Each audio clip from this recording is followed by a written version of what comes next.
अस्सलाम वालेकुम viewers, welcome back to my YouTube channel daily tips with अस्मा।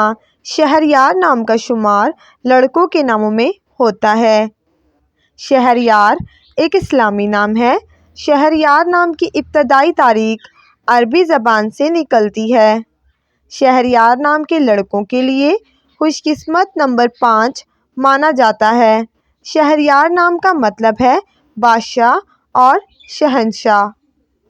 खुशकिस्मत दिनों में मंगल और इतवार का दिन शामिल है।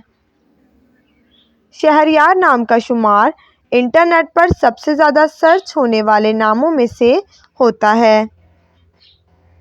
खुशकिस्मत धातों में हिस्सों के हिसाब से तांबा और लोहा शामिल है।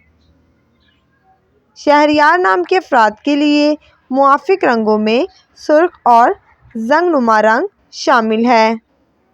शहरयार नाम के अफराद के लिए मुआफिक पत्थरों में पुखराज पत्थर शामिल है। फ्रेंड्स, अगर आप अपने नाम का मतलब जानना चाहते हैं तो कमेंट बॉक्स में अपना नाम लिखें। इंशाल्लाह हम आपके नाम की वीडियो ज़रूर बनाएंगे।